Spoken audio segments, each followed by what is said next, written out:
Muito bem. Nós vamos estar falando das quinolonas hoje.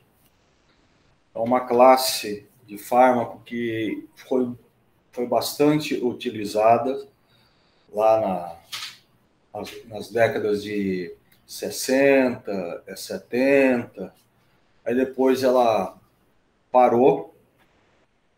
Aí depois voltou, né, com umas modificações, e a gente usa bastante esses antibióticos hoje. Tá? A quinolona, na década de 60, nós tínhamos o ácido enalidixo, que a ação dele é limitada às vias urinárias baixas, né?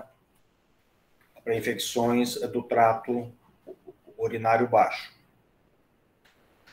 Esse sal, ele não consegue atingir os níveis séricos adequados, né, em outros tecidos. Então, ele pegava somente infecções urinárias. E a partir de 1980 que começou a aparecer outros derivados. Aqui é só para a gente ter uma ideia, né? As quinolonas, elas também estão aí divididas em gerações e foram sendo modificadas as estruturas, né, e foram surgindo essas gerações. Então, a de primeira geração, né, a origem delas, apenas vias urinárias. A partir da segunda geração, foi já ocorrido uma modificação nesse radical e foi acrescentado um flúor, tá, no radical, tornando então as fluorquinolonas. Fluorquinolonas. E o primeiro que surgiu foi o norfloxacino. Então, aí dando origem à segunda geração. O norfloxacino foi por muitos anos aí utilizado, se eu não me engano, ainda tem. Mas ele só pega também a mesma coisa que o seu precursor, apenas infecções urinárias. Só pega infecção urinária, tá? E depois veio o lomefloxacino, que também é a mesma coisa. Então, essa segunda geração foi acrescentado o flúor, né?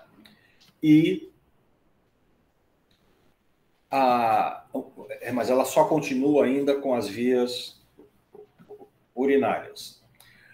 Aí, mantendo as mesmas características dessa classe, mas com algumas alterações na estrutura, fazendo com que esses fármacos eles consigam sair das vias urinárias e consiga chegar a nível sistêmico. Então, foi chamado de segunda geração B. E a segunda geração, que continua apenas em infecções urinárias, de segunda geração A. Então, segunda B, a partir da segunda foi introduzido o flúor, né? A segunda A ainda continua apenas para infecções urinárias, e a segunda B já começa a atingir a circulação sistêmica. E o carro-chefe dessa geração, da segunda B, é o ciprofloxacino, né? que é um fármaco bastante utilizado. A partir dessa segunda geração B, foi feito outras alterações e chegamos a uma nova geração, a terceira geração. Vindo aí o levofloxacino e o maxifloxacino. O moxacino. Essa terceira geração, a característica delas, desses fármacos, é que eles pegam bastante o tecido pulmonar. Tanto que são conhecidas como as quinolonas respiratórias. Quinolonas respiratórias, tá?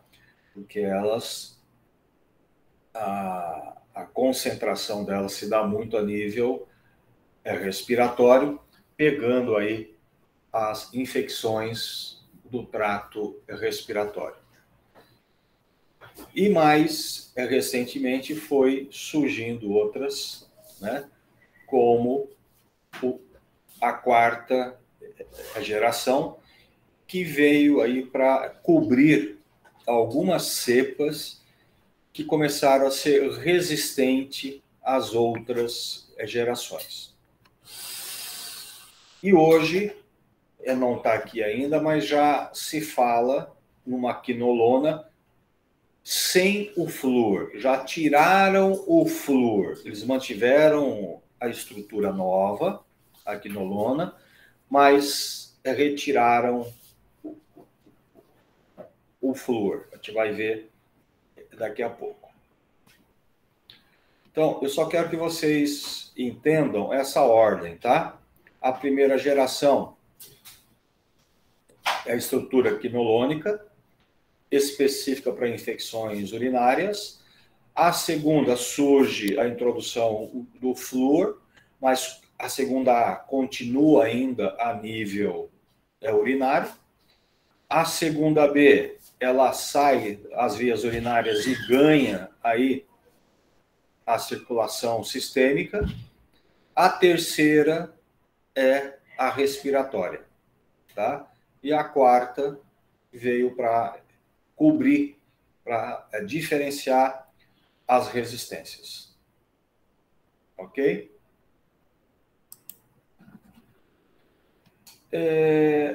A bactéria, vocês devem ter visto isso em microbiologia. O processo de replicação do DNA bacteriano, né?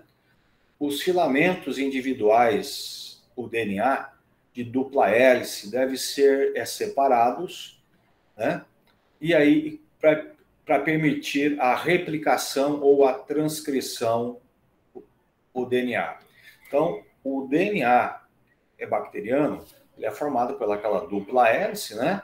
E essa dupla hélice, ela é bem organizada. A replicação insere uma super espiral positiva, né? A separação desses filamentos, super enrolamento, né? Ou super espiral positivo, esses de DNA frente ao ponto de separação.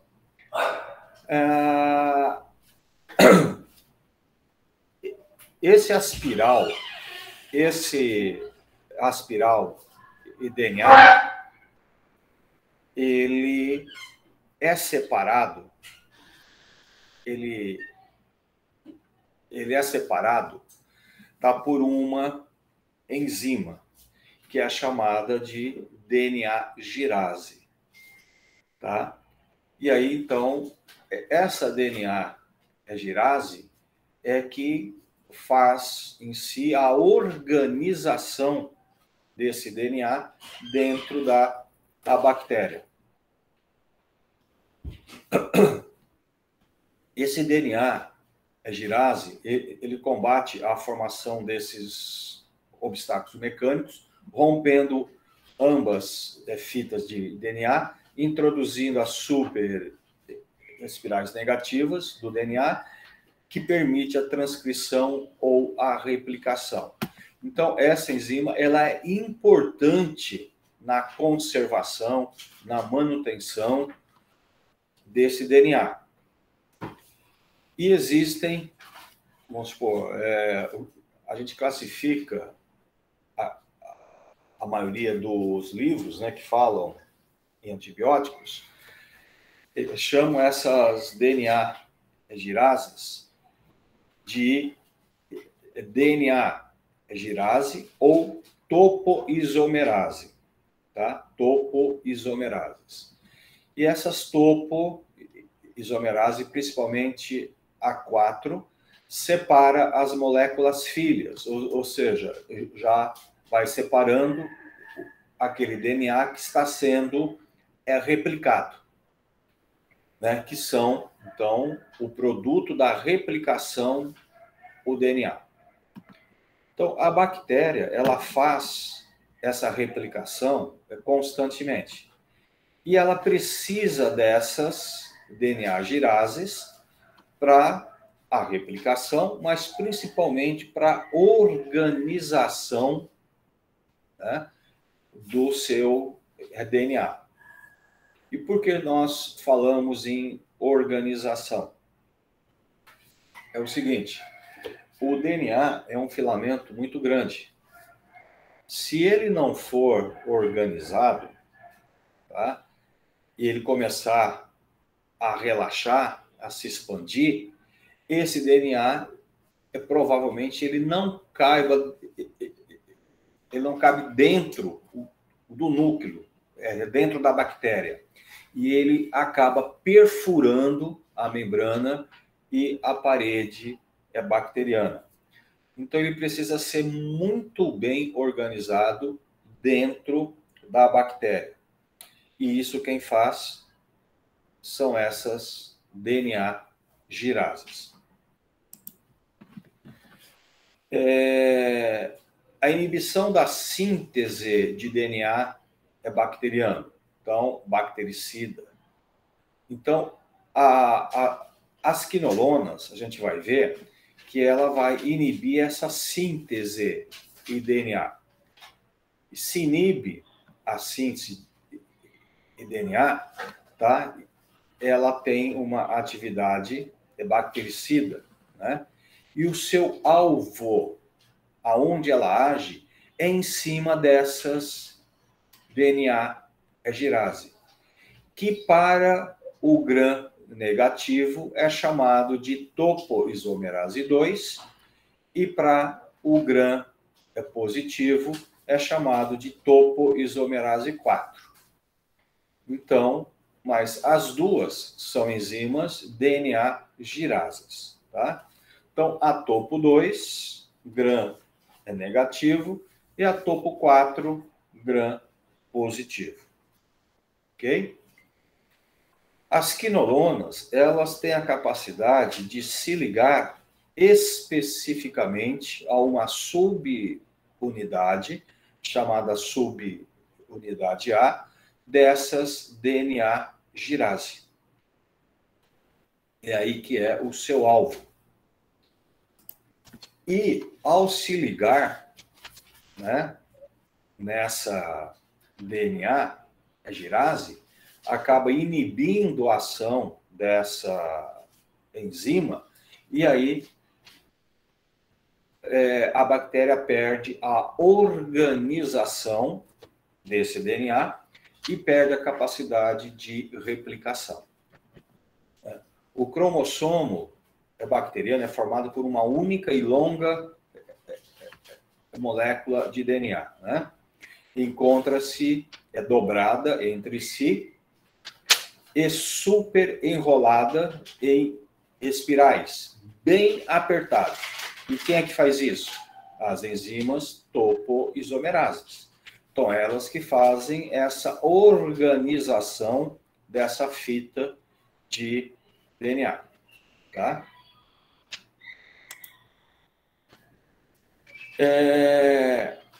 Ao esses fármacos, ao se ligarem a essas enzimas, eles vão inibir rapidamente a síntese do DNA bacteriano, né? A inibição das duas topoisomerases, a DNA girase a negativo e a topo 4 para a positivo, promovendo aí uma ação bactericida. Aí, com isso, o DNA tem relaxadas suas espirais e passa a ocupar um espaço maior que o contido nos limites do corpo bacteriano. Então, foi aquilo que eu disse. Esse DNA ele precisa ser muito bem organizado dentro dessa bactéria. E quem faz isso? As DNA girase. Quando elas são inibidas, quando elas sofrem a interferência das quinolonas, perde-se a capacidade dessa organização, né? E esse DNA ele acaba se soltando, relaxando e ocupando um espaço dentro da bactéria muito maior que ele estava ocupando antes. E essas extremidades livres do DNA induzem a síntese descontroladas de RNA, mensageiro, e de proteínas. Então, essa fita de DNA solta vai acabar perdendo esse controle de síntese de RNA e de proteínas. Além de que essas extremidades podem, muitas vezes, perfurar a bactéria.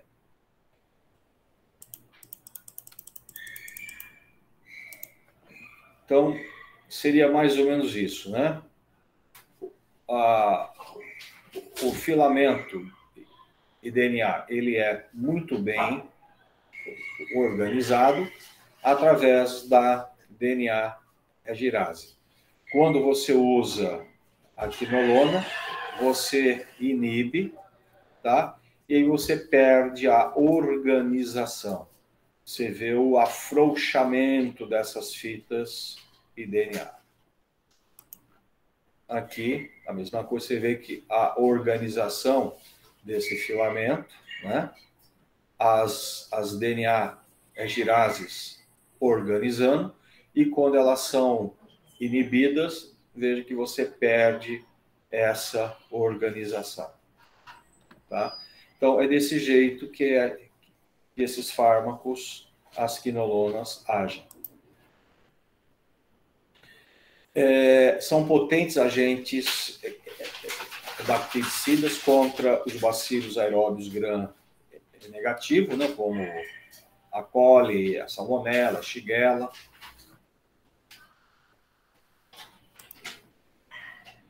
E, como todo antibiótico, também sofre aí resistência, né? Então, existem também alguns mecanismos de resistências que já foram evidenciados no uso desses fármacos. Entre eles, a mutação cromossômica, né, nos genes da enzima-alvo. Então, ocorre a mutação, aquele alvo da enzima, a ponto do antibiótico não reconhecer a ligação. Uma outra é a alteração da permeabilidade de membrana, né? A alteração dos canais purínicos, aonde o antibiótico não consegue penetrar. E se esse antibiótico não conseguir penetrar, não conseguir chegar ao interior, ele não encontra o seu alvo. Então, perde-se a atividade. E o outro mecanismo de resistência que acontece também com as quinolonas, que nós já comentamos também nos aminoglicosídeos, é o mecanismo de efluxo. As bactérias criam como fosse bombinhas, né, bombas de expulsão. Ela pega aquele antibiótico que entrou no interior dela e joga para fora. Esse mecanismo é chamado de mecanismo de efluxo. Tá? Então, pode haver aí a resistência cruzada. Efeitos adversos das quinolonas. Aproximadamente de 3 a 17% estão relacionados ao TGI, como náuseas, vômitos e desconforto abdominal. Tá? Pode ocorrer as manifestações de hipersensibilidade, tá? O que não é comum, como a urticária, eosinofilia, erupções maculo-oculares e até febre. É raro de acontecer, mas tem citações. Especialmente o norfloxacino, lembra que foi a classe 2A, o norfloxacino, o primeiro fármaco com flúor, ele pode cristalizar a nível das criptas renais, formando cristalúria, tá? E aí formam-se cristais, formando cálculo, né? Renal, tá? Isso acontece muito com o norfloxacino. A nível de sistema nervoso central, pode ocorrer sonolência, cefaleia, insônia, tonteira, fadiga, depressão e, por vezes, até convulsão. Essas ações, a gente não sabe muito bem a que ponto que ocorre a interferência.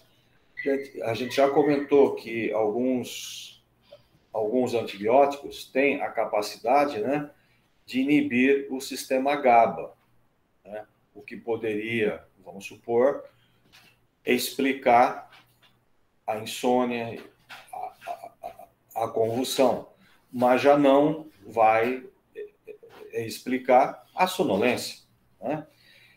Então, veja, são coisas que pode acontecer que a gente ainda não sabe muito bem como que ocorre.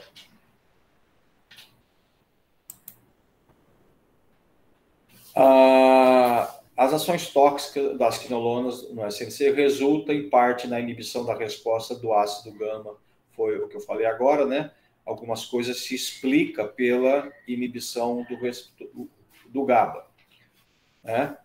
O ciprofloxacino, ele possui atividade antagonista parcial do GABA. Então, isso aqui que explica a convulsão, insônia, né? Risco potencial de causar lesões articulares e interferirem no crescimento ósseo. Esse dado aqui, gente, tá? Está sendo um pouco questionado, mas existe essas citações, onde não deve ser recomendado para crianças e adolescentes, em razão de interferir nesse crescimento ósseo. Tá?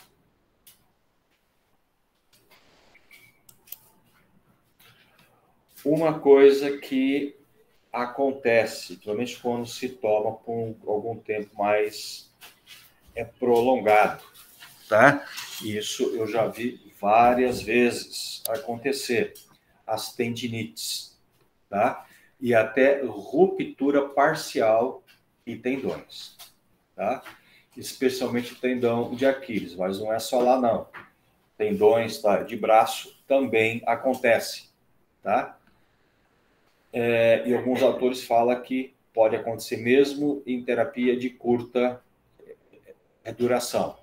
E aí você começa a ter dor e dificuldade em imobilizar o local. Então, isso aqui, gente, eu já vi, tá, em vários pacientes, tá? Isso aí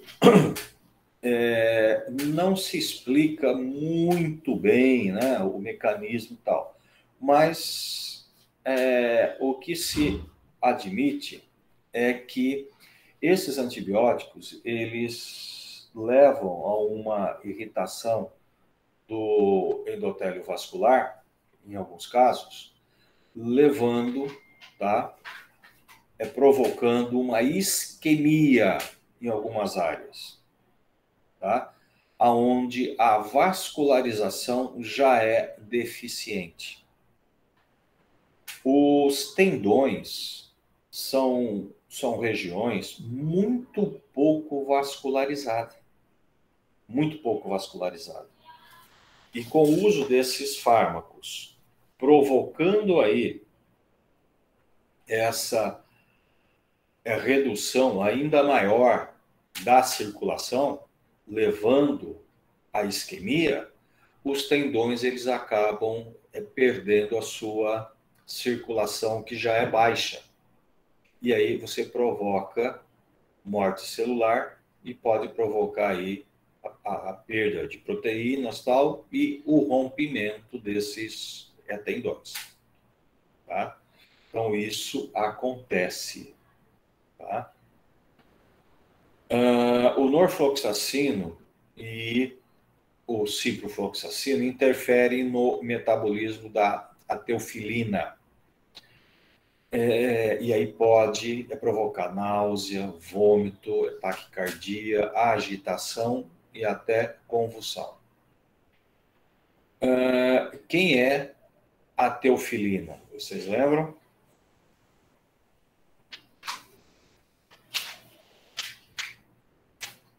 Quem é a teofilina?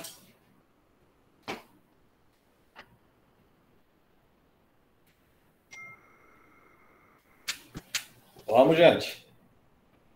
Quem é a teofilina?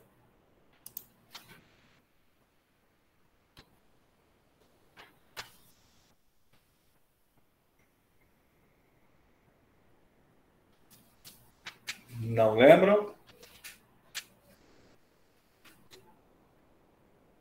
Eu lembro dele que o senhor falou na aula de asma, de sistema respiratório. Então, a prova foi agora, né?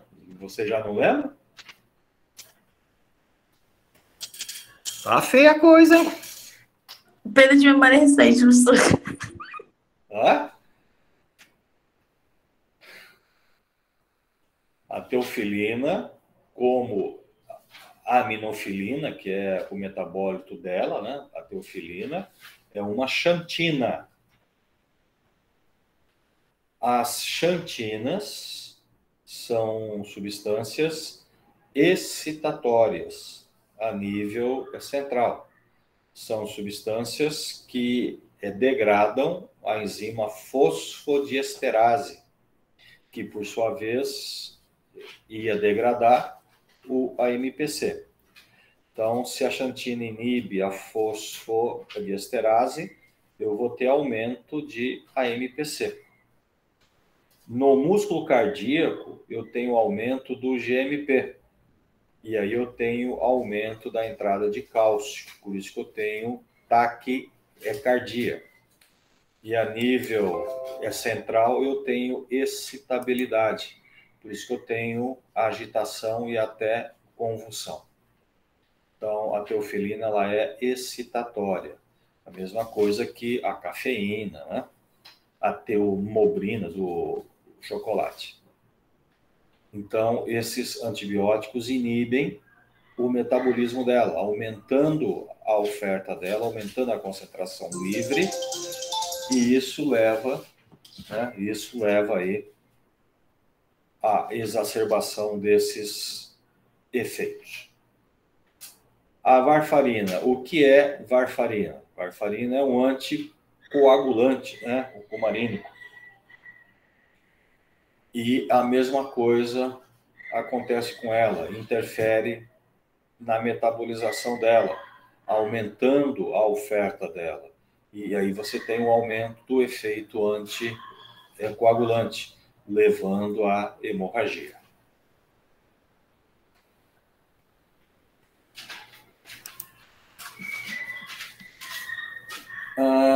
As quinolonas são administradas por via oral, né? Sofre interferência com antiácido, então precisa tomar cuidado com isso, não utilizar antiácido junto ou perto, né? Tem uma boa absorção a nível ITGI, sua biodisponibilidade é maior de 50%, ligação às proteínas em torno de 15% a 30%, e ela chega bem, ela tem uma boa concentração a nível de próstata, de bile, de pulmão, neutrófilos, macrófagos, né? E a eliminação vai depender da quinolona, geralmente vias renais, mas também sai pela bile, tá? Principalmente a de segunda geração, né, que sai bastante pelas vias renais. O norfloxacino e o ciprofloxacino são inibidores enzimáticos, né? Aqui a gente já falou, ateofilina, náusea, vômito e convulsão.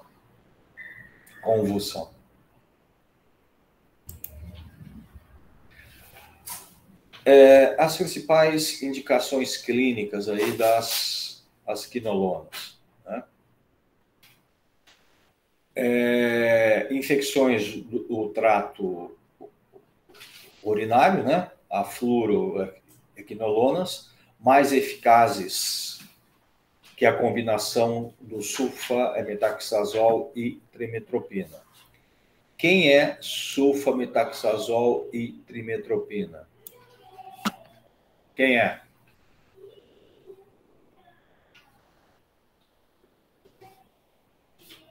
Ouviram falar nesse nome já?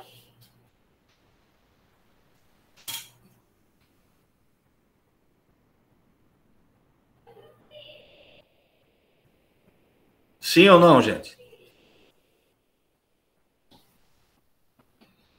Não, mas, tipo, por ser família dos anzóis, eu suponho que seja um difúngico. Ou O que não. você falou aí? Eu não entendi direito. Eu falei que, tipo, não escutei, mas, tipo, esses finais com zol é muito comum, né? Que falam que é da família dos anzóis. Aí eu acho que é o antifúngico. Você assistiu a última aula? Não recordo. Você não assistiu a última aula? Não recordo, prof, da última aula. Mas assistiu ou não? Não. Não, né?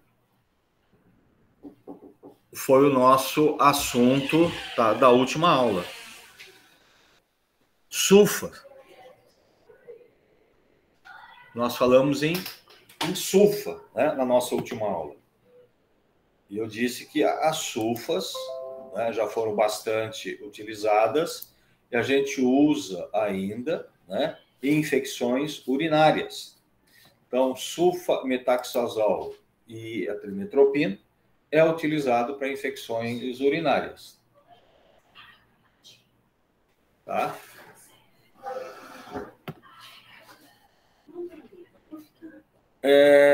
Para infecções e próstatas, sexualmente transmissíveis, infecções do trato respiratório, né? Nós temos aí as específicas, as quinolonas respiratórias, né? Que são de terceira geração, infecções gastrointestinais, infecções dermatológicas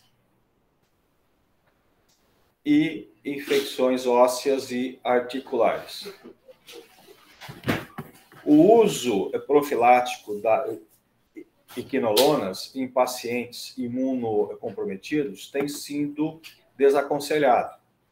porque altera o espectro da infecção, propiciando o crescimento de Staphylococcus epidermidis ou de Streptococcus alfa-hemolíticos resistentes.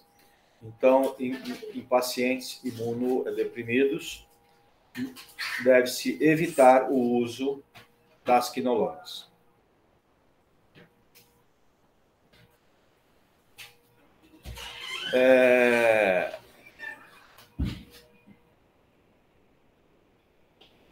Muito bem. Contraindicações. Mulheres grávidas, crianças, pelo que a gente já disse, né?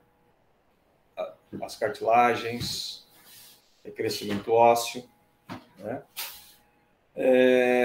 Durante a amamentação, né? Pelo desenvolvimento de erosão de cartilagens. Pacientes em uso de drogas antiarrítmicas podem prolongar o intervalo QT, o moxifloxacina, tá? Então, tem que tomar muito cuidado nesses pacientes com o uso de drogas antiarrítmicas, tá? Você pode prolongar esse intervalo QT. Isso pode ser perigoso.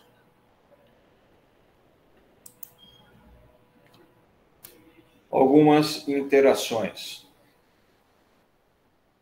Acidificação da urina.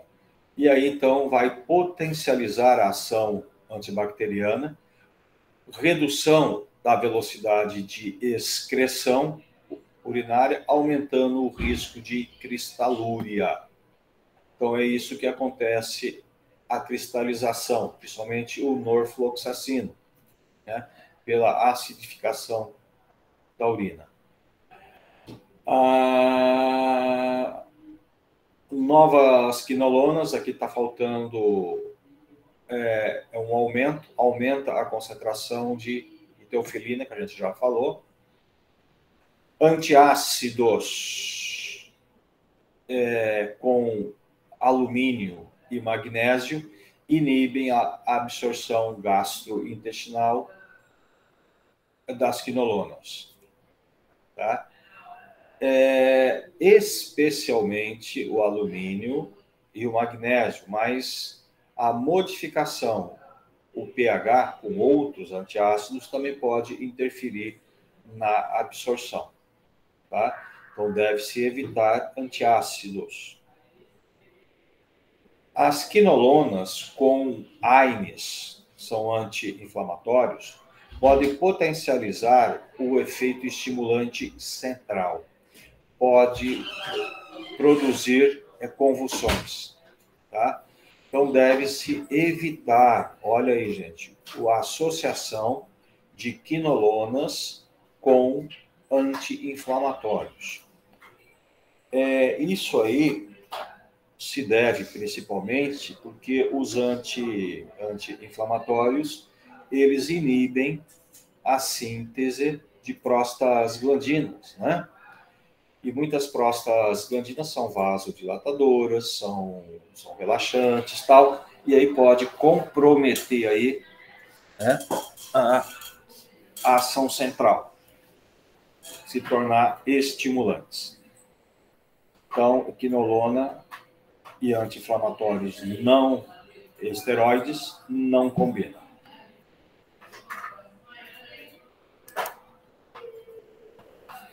Então, tá aí a primeira geração, o ácido nalidixo, né? Só recapitulando, o uso é limitado a infecções do trato urinário baixa, né? E também algumas infecções intestinais. E onde ela não atinge, né, a níveis séricos adequados em tecidos. Um minutinho só, gente, por favor.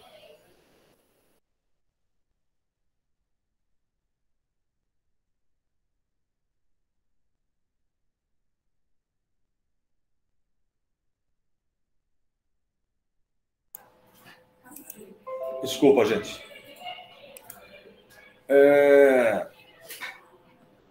E tem aqui a ação principalmente em gram negativo.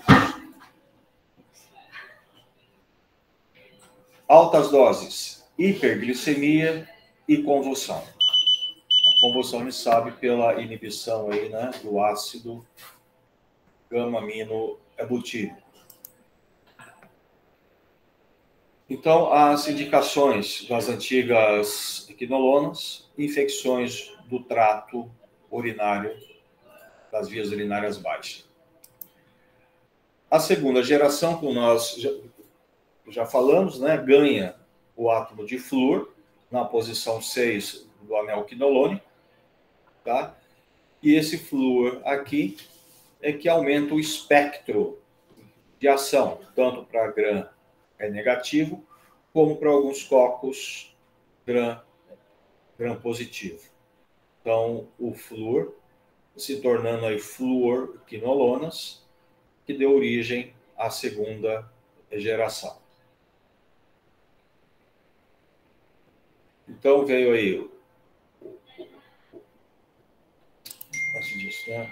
A segunda geração que a gente já viu, e a segunda A e a segunda B, né? São as duas que ganharam flúor, com a diferença que a segunda A continua ainda a nível de trato urinário principalmente, e já a segunda B, tá? Onde também pode-se usar intravascular, e aí já ganha infecções sistêmicas. Até a segunda A, o uso era exclusivo oral, tá? A partir da segunda B, a gente ganha também aqui a administração intravascular com o ciprofloxacino.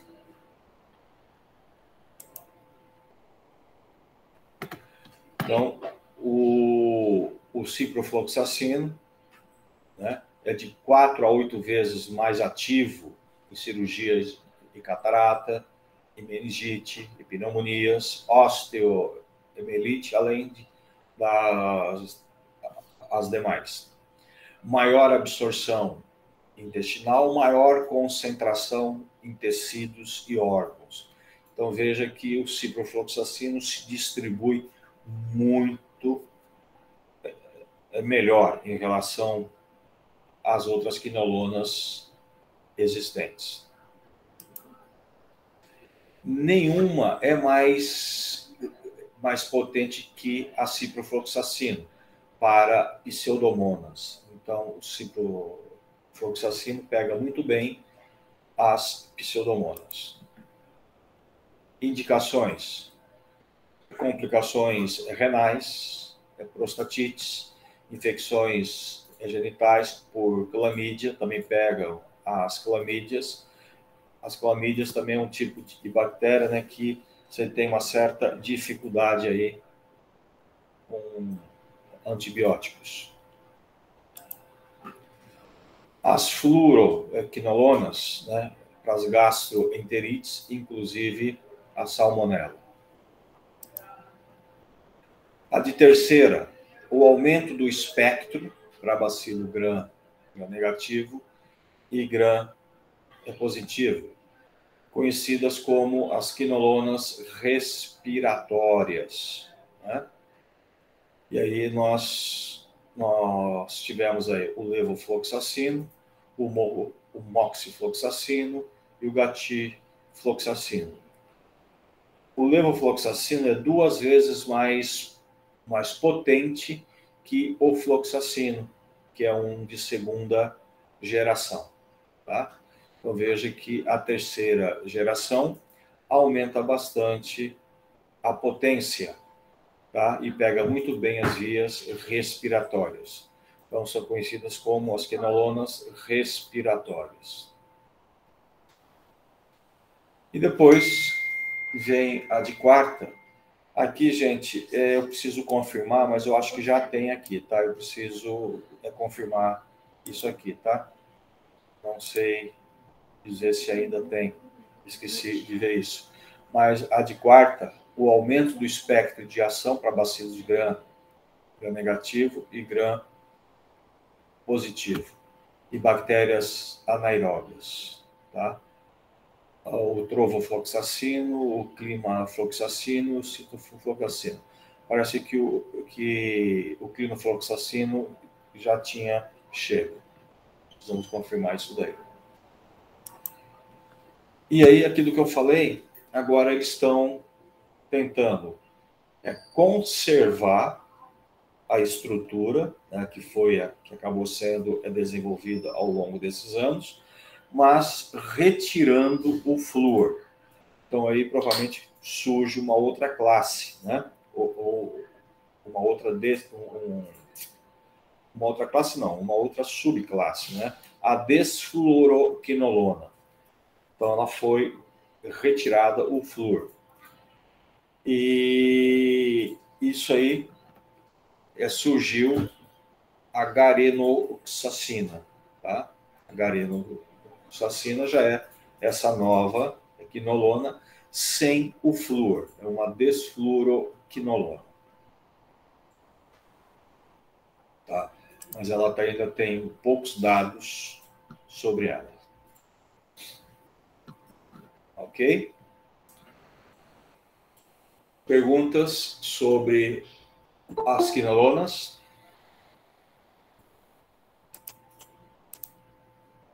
Alguém chegando para o amém?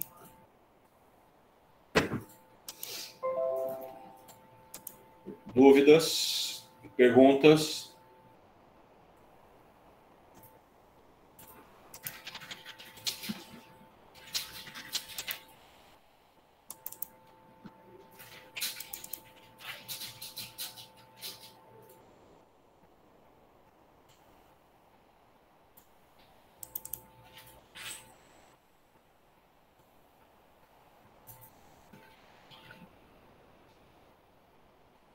Muito bem.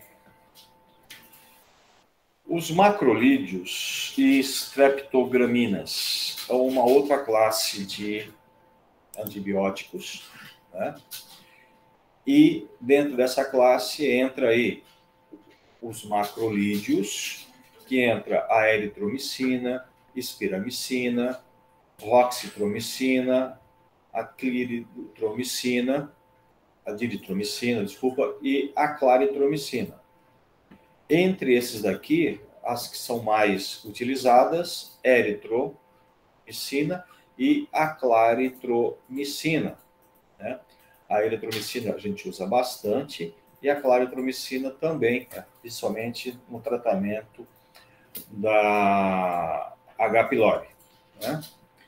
Depois tem a classe A1, azalidas. As azalidas entra aqui a azitromicina, né?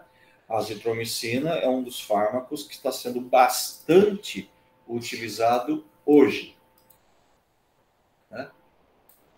Azitromicina. Depois, A2, cetolídeos, a telitromicina. Lincosamidas, a lincomicina, a clindamicina, são fármacos que já foram bastante utilizados, hoje nem tanto. E a streptograminas, que aqui no Pristina e a dalfopristina, usado mais em ambiente hospitalar. Então, essa classe,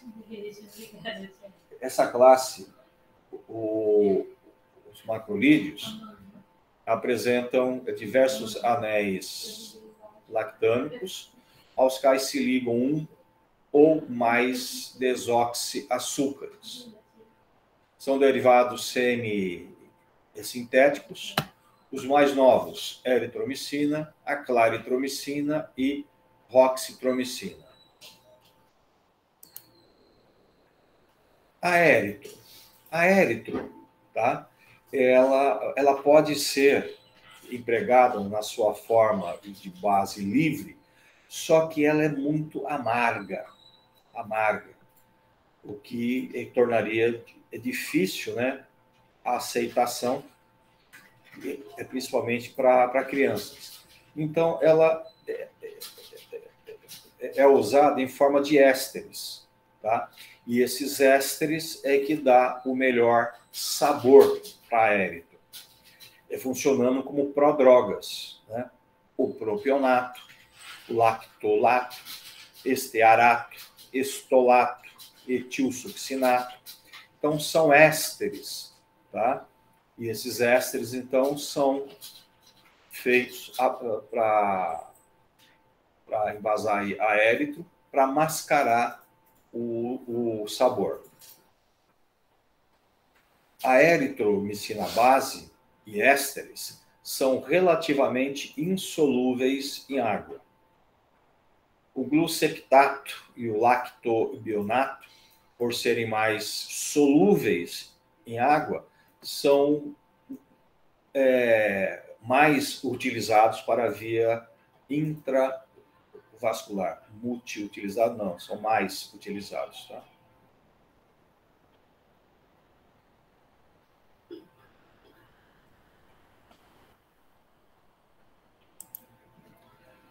Então, a eritromicina é uma base e seus ésteres são inativados em pH ácido para administração oral.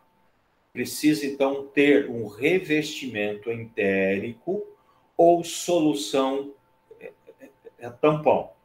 Então, a eritromicina, né, vamos supor, se for em forma de comprimido, de cápsula, não pode ser quebrada, não pode ser solubilizada antes, tá? Porque ela vai ser inativada em pH ácido.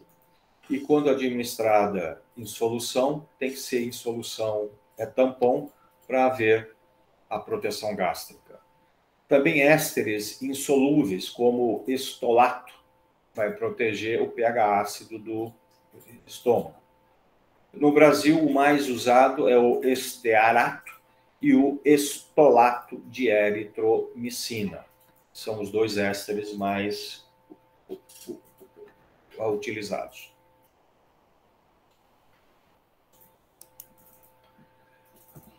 A éritro, ela tem uma absorção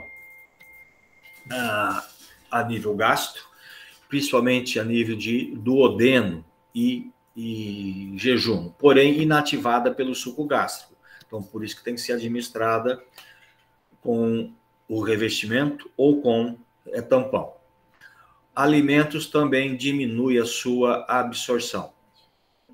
As cápsulas entéricas, né, para proteger essa éritro do suco gástrico, aumenta muito a sua biodisponibilidade. Os ésteres de eritrobase, estearato, estolato, são prodrogas, como o ilozone e eritrex. São antibióticos bastante conhecidos no comércio, né? Ilozone e eritrex. Estabilidade da droga em meio ácido e melhor absorção, através desses ésteres. O estearato de eritromicina se dissocia no duodeno, liberando a eritromicina sob a forma de base. Então, veja, esses ésteres são também para, além de mascarar o sabor, eles protegem, né, a eritromicina base do seu sal. Aqui, concentração mal e tal. É melhor sabor, o propionato, estolato e o estearato. Se distribui em todos os tecidos corporais, fluidos prostático, ouvido médio, exceto cérebro e líquido céfalo-raquidiano. Tá? A barreira placentária, a concentração no feto, de 5 a 20 vezes a concentração materna. Então, atravessa, não de uma forma tão significativa, mas atravessa. A ligação às proteínas plasmáticas em 84%, então tem uma alta ligação. e concentra-se no fígado através da bile. Aqui só alguns parâmetros, a gente não vai falar disso ainda, porque a azitromicina, apesar de ser, né, fazer parte dessa classe, a gente usa muito, mas só vê bem a meia-vida, né? A meia-vida da eritro, 1,6. Da azitromicina, 40. Claritromicina, 3,3. Então, é por isso que a azitromicina é utilizada, né, em dose única diária. Tá?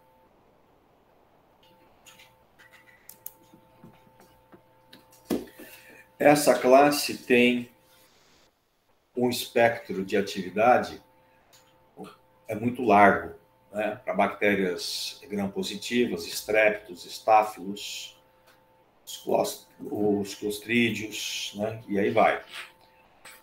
E para gram é negativo também, os gonococo, meningococo, entre outras. Né? As bactérias gram positivas acumulam cerca de 100 vezes mais eritromicina que as gram negativas. Então veja aqui, né, pegam muito mais gram positivas.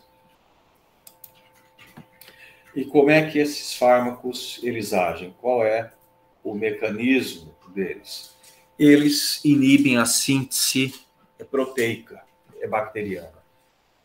Esses fármacos, eles se ligam à subunidade 50S de ribossomo, na parte do RNA 23S, inibindo o crescimento da cadeia peptídica em micro-organismos sensíveis. Então, são inibidores de síntese proteica bacteriana. Inibem a etapa de translocação, a molécula do RNA transportador peptídico, recentemente sintetizada, se move do local aceptor no ribossomo para o local doador. Então, vai ocorrer uma alteração conformacional, síntese de proteínas por interferência direta da transpeptidação e translocação. Então, é considerado o quê? Um fármaco bacteriostático, impedindo a multiplicação bacteriana. Então, em si, o mecanismo que é? Inibir a síntese proteica, tá? Se ligando à subunidade 50S ribossômica. Esse é o mecanismo.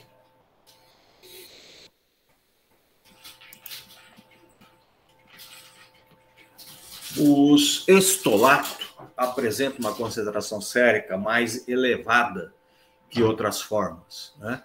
Mas não apresenta resultados diferentes no emprego clínico para as demais formas. Uso a coqueluche, difitérica, eritrasma, legioneloses, pneumonias intersticiais, e aí vai. Contra infecções genitais, pélvicas, né? Legioneloses e outros. Até para febre reumáticas também pode ser 250 miligramas de 12 em 12 por 5 anos, né? Fazer a manutenção que é feita com a bezetacil.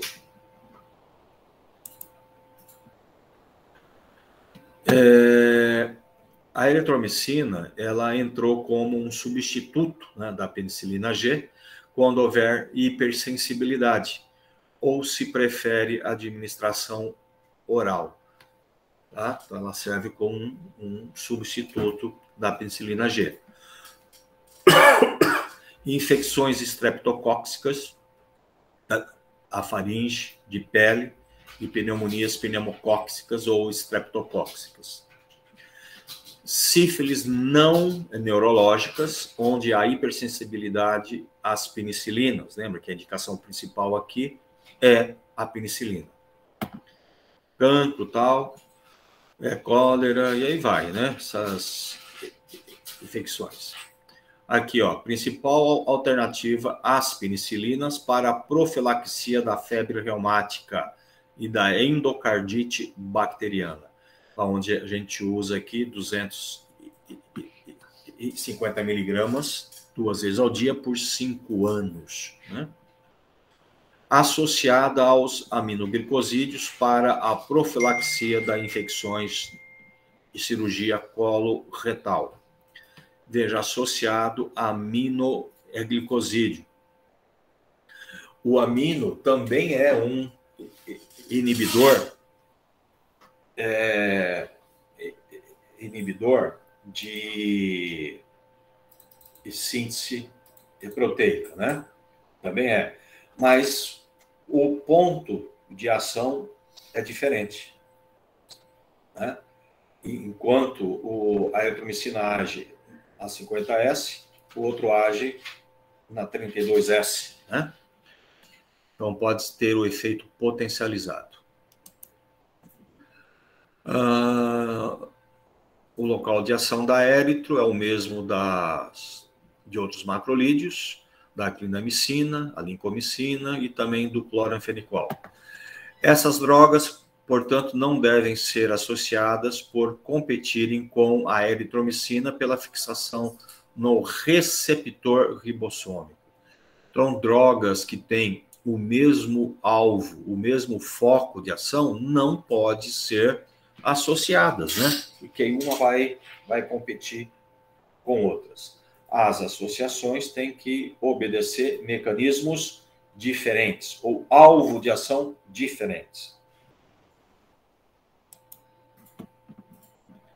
Só exemplificando.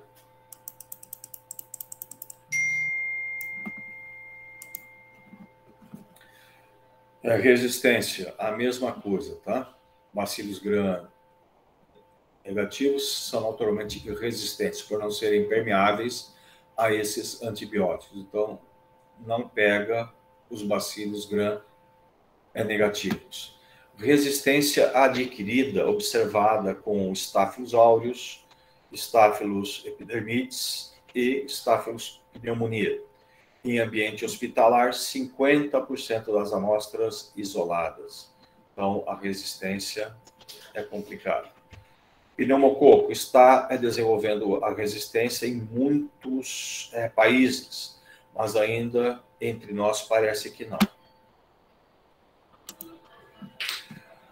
E a resistência vai se dar principalmente pela redução de permeabilidade, né, através da membrana, produção de metilase, que modifica o alvo ribossômico, aí ele entra, mas ele não consegue reconhecer. Hidrólise, esterases produzidas pelos enterobacteriase, que vai quebrar o antibiótico. E mutações cromossômicas, né, que alteram a unidade 50S, e aí, alterando a unidade, o antibiótico não tem mais a capacidade de reconhecimento. E efluxo, né? Também o antibiótico entra e a bactéria joga para fora. Algumas interações com essa classe. Os inibidores enzimáticos, né? Reduzindo o metabolismo dos corticoides, dos contraceptivos orais, teofilina e carbamazepina. Então, reduzem esses metabolismos. O aumento da concentração sérica dos contraceptivos orais, promovendo principalmente icterícia e prurido, tá? Porque inibe a metabolização. Potencializa a ação da varfarina, o que pode provocar hemorragias. Possui efeito antagônico aos beta-lactâmicos.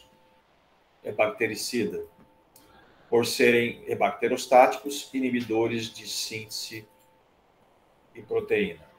Então, tem um efeito antagônico aqui. Antagonismo com os demais macrolídeos por se ligarem ao mesmo sítio de ação. Isso aí a gente já tinha comentado. Prof, Oi. posso fazer uma pergunta? Por que usa por tanto tempo? Não, usa por tanto tempo somente na febre reumática. Ah, entendi. Tá? Mas não teria alguma outra alternativa, tipo, do Pra que usar por febre, tanto tempo pelos efeitos, sabe? não. A prevenção, tá? É o seguinte, a febre reumática, né? Ela pode ser muito danosa, ela pode, principalmente para as válvulas cardíacas, né? O comprometimento cardíaco. Então, é protocolo, tá? É protocolo. Quem teve algum surto de febre reumática, tá? O tratamento é penicilina, tá? Só que o tratamento em si, você faz aquele tratamento agudo, né? Você melhora, só que é difícil você eliminar totalmente. Então, você precisa Entendi. fazer Aí você faz a continuidade. a continuidade como uma profilaxia, tá? Entendi, ok. E esse tempo é 5 anos. Então, é tanto para as penicilinas quanto para a eritromicina. Lembra, eu cheguei a comentar, né, que a bezetacil a gente usa uma injeção a cada 4 semanas. Tá? E a eritro, por ser oral, tem que ser todo dia. Tá? Mas o tratamento também por 5 anos. Tá? Mas só nesse caso, tá? Ok, entendi, prof. Os outros Obrigada. é padrão aí de 7, 10 dias. Tá? A toxicidade, ela tem uma baixa toxicidade. A administração oral apresenta intolerância digestiva, particularmente em adulto, ação estimuladora da contratilidade do intestino delgado. Deixa eu fazer um adendo aqui, provocando náusea, vômito, abdominal, anorexia, pirose, flatulência e diarreia. Gente, quem vai para hospitalar, você pode ver, tá? O uso pediátrico, da eritromicina em algumas situações, como, por exemplo, um minutinho, gente.